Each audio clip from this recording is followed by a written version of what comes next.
Ya, assalamualaikum warahmatullahi wabarakatuh. Selamat sore ya buat teman-teman semuanya, khususnya yang sudah ada di YouTube Solusi Hutang MB. Ini teman-teman semuanya, saya mau mengajak teman-teman untuk menyimak juga satu berita, yang mana rasa saya ini cukup penting ya untuk bagian dari edukasi buat teman-teman semuanya, tapi bukan untuk ditiru.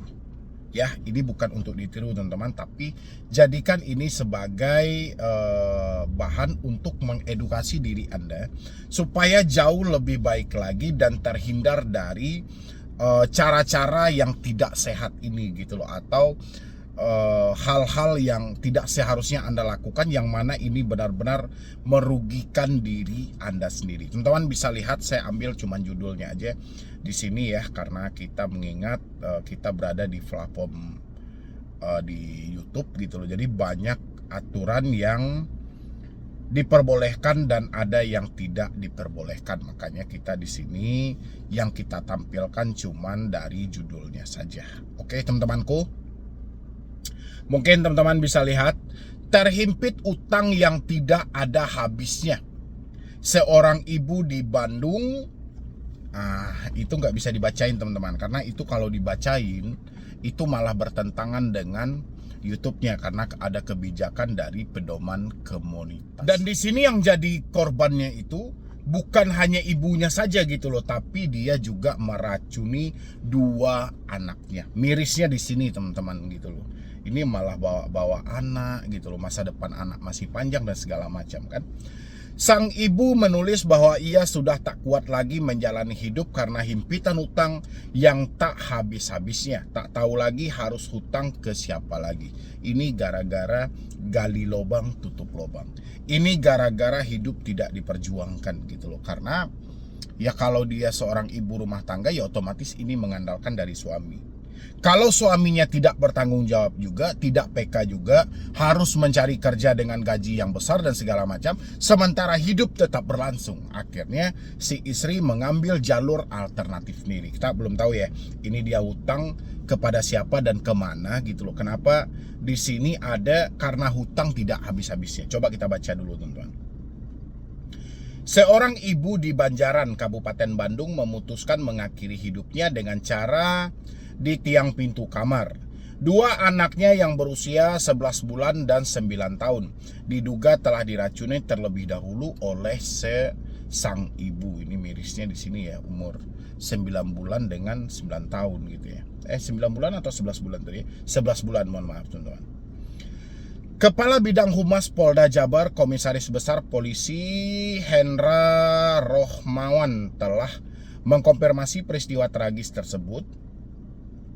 Ia menjelaskan sang ibu diduga telah meracuni kedua anaknya sebelum ibunya mengakhiri juga ya. Diduga ditemukan juga surat wasiat, katanya seperti dilansir di antara Jumat 5 September 2025. Ia belum bisa menjelaskan lebih jauh soal peristiwa ini karena penyidik kepolisian masih dalam perjalanan menuju lokasi untuk melakukan penyelidikan lebih lanjut terkait kematian ibu dan dua anak itu. Dari foto yang diterima, terlihat sang ibu dalam kondisi di tiang pintu, sedangkan dua anaknya ditemukan tergeletak di dalam rumah. Untuk saat ini, anggota masih dalam perjalanan ke lokasi, kata Hendra. Polisi juga menemukan sebuah surat wasiat yang ditinggalkan korban. Berikut isi surat tersebut dalam bahasa Sunda beserta terjemahannya. Kalau saya ini nggak ngerti nih, mama, bapak, emak, bapak, teteh, aa, sadayana, hampura, abi. Saya cari terjemahannya ya aja ya teman-teman ya, daripada saya bacain ini nanti malah beda-beda artinya gitu loh. Ini ada terjemahannya teman-teman. Mama, bapak, ibu, teteh, aa, semuanya maafkan saya melakukan hal ini. Saya sudah lelah lahir batin. Saya sudah tidak kuat menjalani hidup seperti ini. Saya lelah hidup terhimpit utang yang tidak ada habisnya. Tunggu dulu. Ini dia nulis wasiat ini tujuannya untuk mamanya, bapaknya, ibunya, tetehnya, pokoknya semua keluarga dia nih. Semua keluarga. Berarti semasa hidup dia ini kurang terbuka juga kayaknya ya. Apalagi dalam segi hutang piutang dan segala macam permasalahan, problem dan segala macam ya. Inilah kekurangan kita teman-teman gitu loh. Harusnya kita itu coba berdiskusi juga. Berdiskusi ini bukan berarti kita minta bantuan, tidak. Jadi kita itu minta bantuan ini bukan soal duit aja, tidak. Kadang pemikiran. Kadang pemikiran kita yang tidak sampai dengan kita berdiskusi atau dengan kita terbuka dengan keluarga. Mana tahu keluarga memberikan masukan dan ide-ide juga gitu. Daripada kita kalut memikirkan ini terus-menerus setiap hari. Ya, kalau nggak mungkin dong dia bikin wasiat seperti ini, ya nggak sih? Saya lelah hidup terhimpit utang yang tidak habisnya. Malah semakin lama semakin bertambah. Nah, di sini saya agak curiganya tadi, semakin lama semakin bertambah. Apakah ini hutangnya ke pinjol, ke rentenir atau siapa? Ini tidak dijelaskan ya secara spesifik ya teman-teman ya. Malah semakin lama semakin bertambah. Sementara saya sendiri tidak tahu hutang ke siapa saja, berapa jumlahnya atau dari mana asalnya. Wow, saking banyaknya ya. Ini dia yang melakukan atau apa ini? Saya lelah punya suami yang hanya besar omongan dan penuh kebohongan. Tidak ada kesadarannya. Saya lelah terus disakiti padahal orang lain sudah mengucilkan. Banyak yang membicarakan, banyak yang merasa jijik, sementara saya sendiri merasa tidak salah. Oh, berarti kamu salah dari pimpinanmu ini. Makanya teman-teman semuanya mencari calon suami, calon istri dan segala macam itu pikirkan dengan matang.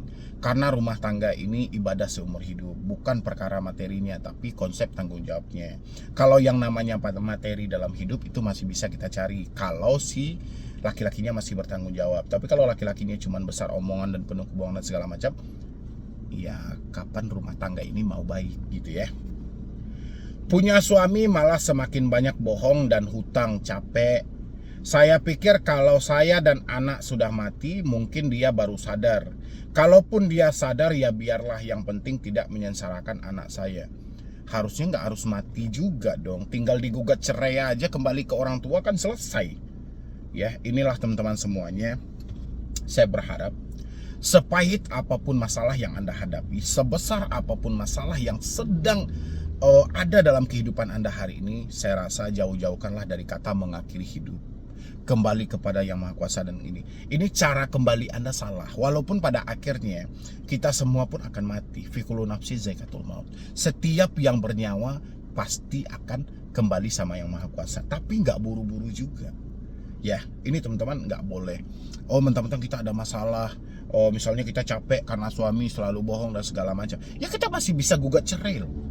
Ya, masa depan anak kita masih panjang. Satu umurnya 11 bulan, yang satu 9 tahun. Masih bisa kita yang berjuang gitu. Tinggalkan suami yang seperti itu. Ya enggak? Rasa-rasa masa depan mau hancur, tinggalkan. Kan masih anak 2 juga gitu loh. Ya enggak sih? Kalau dia bisa sadar setelah kepergian kita, ya bagus. Tapi bukan kepergian untuk selamanya. Bukan malah kita kembali ke Yang Maha Kuasa, tidak gitu loh. Ini jalur yang sesat. Ya. Saya kalau ada orang-orang yang seperti ini, bukannya kasihan tapi bodoh. Jalurnya sama saya bodoh gitu loh. Ya, kalau kita tahu problemnya karena suami berhutang terus atau kehidupan begini, dia udah tinggalkan gitu loh. Ketika satu pintu tertutup, ada beberapa pintu yang terbuka. Ya udah, kita tentukan nanti. Mana tahu jodoh kita masih ada dengan orang lain dan segala macam. Udah tinggalkan aja hal-hal gitu. Ambil aja keputusannya. Kalaupun tidak sadar, ya biarlah, yang penting tidak menyengsarakan anak saya. Saya malu dan kasihan terus merepotkan kakak dan orang tua. Kalau saya sudah tidak ada, setidaknya tidak akan terus merepotkan lagi. Enggak seperti itu juga ya, malah menyusahkan jadinya kayak gini kan. Orang pada bingung, ini kenapa malah terjadi keributan. Maafkan saya karena tidak bisa membalas budi kepada orang tua dan kakak-kakak.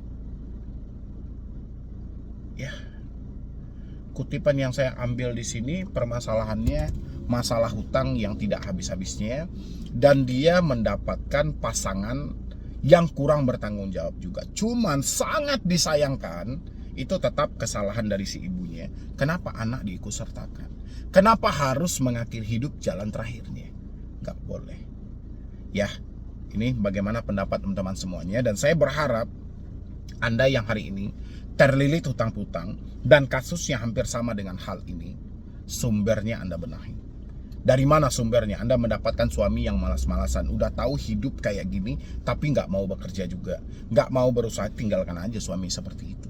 Ya, walaupun kamu mempunyai anak dari hasil pernikahan dengan dia, yang ayahnya tidak akan digantikan. Kamu nikah 10 kali pun ke depannya, tetap anak yang sekarang itu adalah anak dia gitu. Jadi kamu nggak usah khawatir. Yang penting jangan korbankan masa depanmu seperti ini secara terus-menerus. Memang mengambil keputusan itu berat, tapi bukan berarti juga kita harus mengakhiri hidup dan membawa anak kita ke dalam kesengsaraan. Oh, kita mati, anak kita harus mati juga. Nggak boleh seperti itu. Ya teman-teman semuanya, saya juga banyak itu menemukan kata-kata dari orang-orang yang terjebak pinjol, menyampaikan, oh udah lelah bang hidup dan segala macam. Selelah apapun Anda hidup, saya memaklumi. Tapi jangan sampai Anda nekat mengakhiri hidup Anda, apalagi sampai membawa-bawa anak dalam hal itu. Ya, dan pendapat teman-teman semuanya bagaimana, isi di dalam kolom komentar. Saya belum menemukan utangnya ini di mana. Nanti kita lihat aja kelanjutannya dari penyelidikan polisi seperti apa, apakah ada indikasi pinjol atau hal lainnya, ya kita tentukan nanti ya. Jadi sekian dulu dari saya, Medi Bro nih. Yo, assalamualaikum warahmatullahi wabarakatuh. Ini buat Anda semuanya yang mengalami telat bayar, tidak mampu bayar di 96 pinjol legal. Ya, ingat 96 pinjol legal yang sekarang namanya bukan pinjol lagi, Pindar. Ya, itu sudah diganti sejak akhir 2024, namanya menjadi pinjaman daring, Pindar sebutannya. Anda yang mengalami telat bayar, tidak mampu bayar di 96 Pindar resmi dari OJK, Anda simain ini baik-baik, jangan Anda skip juga. Kalau benar-benar Anda menyatakan tidak mampu, menyatakan tidak sanggup lagi membayar. Ya, saya berharap jangan ada yang men-skip. Tolong disimain dulu, jangan fokus pada judulnya. Jangan Anda lihat judulnya mau seperti apapun, yang penting isinya. Karena saya perhatikan sampai detik ini tindakan-tindakan bodoh selalu dilakukan teman-teman semuanya. Pemikiran-pemikiran gila itu masih bersilih berganti muncul kepada diri Anda. Padahal ini jelas-jelas merugikan diri Anda. Ya, tapi sebelumnya yang belum mensupport boleh disupport.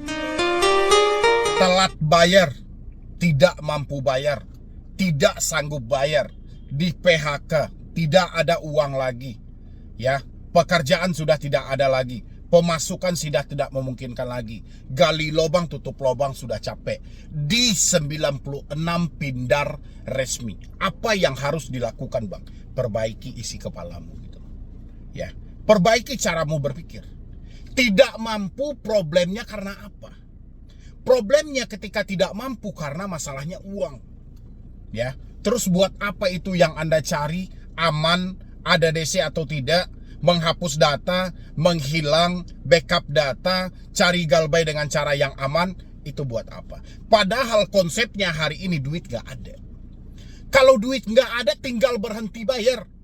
Ya, mau tidak mau, suka tidak suka, terima tidak terima, uang Anda tidak ada, berhenti bayar adalah jalan yang terbaik. Gali lubang tutup lubang, udah capek kan? Semakin Anda gali, semakin besar hutang-hutang ini. Semakin Anda cari talangan dana, semakin luas hutang-hutang yang terjadi. Ya, tinggal berhenti bayar, apa susahnya? Ya, buat apa tuh mencari aman? Buat apa tuh mencari ada DC atau tidak? Ya, buat apa tuh mencari hal-hal yang nggak penting? Sementara yang lebih penting hari ini, bagaimana Anda mencari uang yang tidak ada ini menjadi ada. Cuman di sana problemnya. Ya, kenapa Anda tambah-tambah gitu loh? Anda tahu sendiri, kalau Anda tidak berhenti bayar, di tengah situasi Anda telat bayar, yang terjadi apa? Gali lubang tutup lubang. Ini berbahaya. Ya, Anda memaksakan menggadaikan aset-aset yang ada. Penggadaian sama aja dengan gali lubang, berbahaya juga. Oh, Anda mencari jasa galbay yang aman, lebih berbahaya lagi, masuk dalam penipuan. Anda mencari jasa backup data, jasa hapus data, lebih parah lagi. Ya memang lebih tepatnya hari ini berhenti bayar. Sudah berhenti bang, tapi takutnya ada DC datang ke rumah. Kenali rasa takut. Apa yang menyebabkan kamu begitu ketakutan? Apa yang menyebabkan kamu begitu kecemasan? Biasanya kan karena tidak jujur kan? Karena ketidaksiapan Anda menampung takdir hari ini. Ya, percaya aja sama diri Anda. Fakta tidak seburuk yang Anda bayangkan kok. Cari waktunya yang paling tepat, yang paling pas, jujur sama orang tua Anda, jujur sama keluarga Anda. Ini menyelamatkan. Daripada gali lubang tutup lubang, gak ada. Ya, itu makin gila itu. Saya juga baru-baru ini mendapatkan satu keluarga juga gitu loh. Terdiri dari kakaknya, adiknya, dan adiknya lagi. Bahkan sampai ke anaknya. Gila gitu. Hanya semata karena takut. Takut dikunjungi. Dari mana dia dapat bahasa dikunjungi? Ya dari telepon tadi. Dari WhatsApp tadi. Setiap hari kerjanya hanya menerjemahkan kata yang disampaikan oleh debt collector. Padahal masalah kita bukan di sana. Masalah kita cuma satu, uang kita tidak ada. Harusnya PR-nya, bagaimana uang yang tidak ada ini menjadi ada. Ini PR kita gitu loh. Bukan kita memikirkan hal-hal yang tidak penting. Ngapain kita memikirkan hal-hal tidak penting? Emang kalau ada DC yang ke rumah, terus ketika itu duit kita ada? Enggak. Hah? Emang kalau Galbay ini disebut tidak aman, terus duit kita ada? Ya enggak. Jadi mau aman, mau tidak aman, mau ada DC, tidak ada DC, masalahnya uang kita nggak ada. Ya, kita mau ngapain? Di luar dari bekerja kita mau ngapain? Bisa apa gitu loh? Bisa bersandiwara, hidupmu yang mungkin capek. Semakin kamu bohongi permasalahan ini, semakin lelah hidupmu gitu. Tinggal berhenti bayar kok. Apa risikonya? By checking. Apa dampak ke depannya? Nggak bisa berhutang. Ya, nggak bisa berhutang masih ketakutan juga.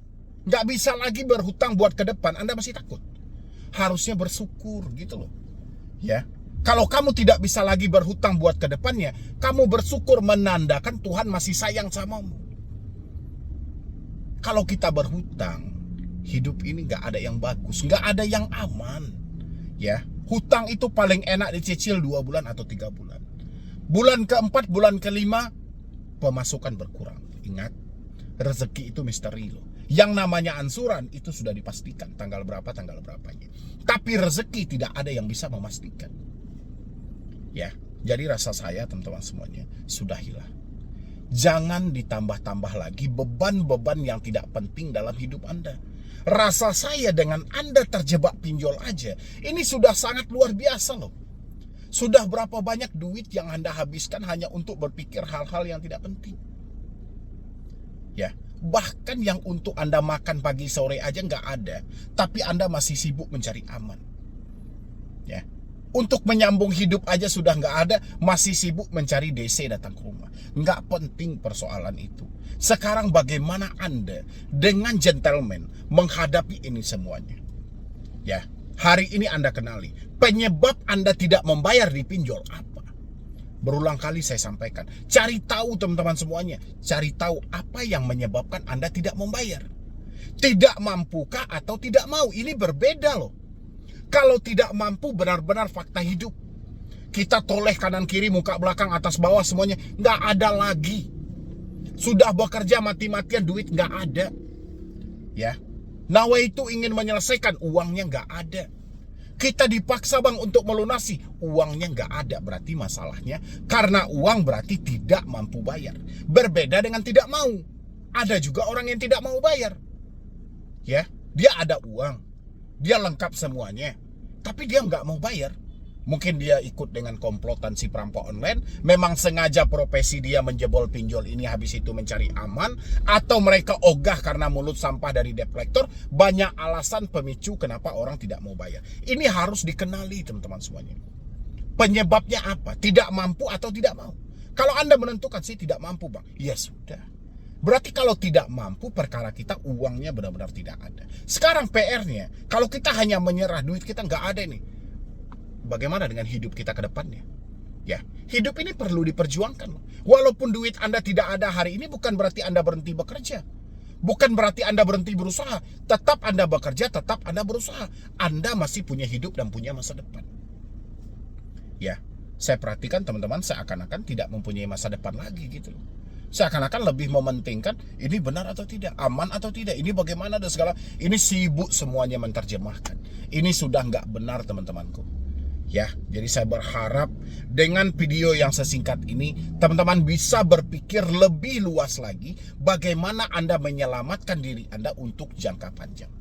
Sudahilah gitu loh, segala pikiran-pikiran yang merugikan diri Anda. Hari ini sepakat, mulai besok berhenti semuanya. Berhenti gali lubang tutup lubang, berhenti gadaikan aset-aset yang ada, berhenti mencari aman, berhenti mencari ada DC atau tidak. Yang kita cari ke depannya adalah bagaimana kita memperbaiki hidup yang sudah hancur gara-gara pinjol. Satu-satunya orang yang bisa menyelamatkan diri Anda adalah Anda sendiri, orang lain gak bisa. Ya, ingat ya teman-teman semuanya, hidup ini perlu diperjuangkan. Yang berusaha aja tidak wajib berhasil, apalagi Anda hanya kerjanya tidak berusaha. Anda hanya sibuk berpikir tanpa diiringi dengan usaha yang jelas. Oke, jadi sekian dulu dari saya, Medi Broni. Wassalam.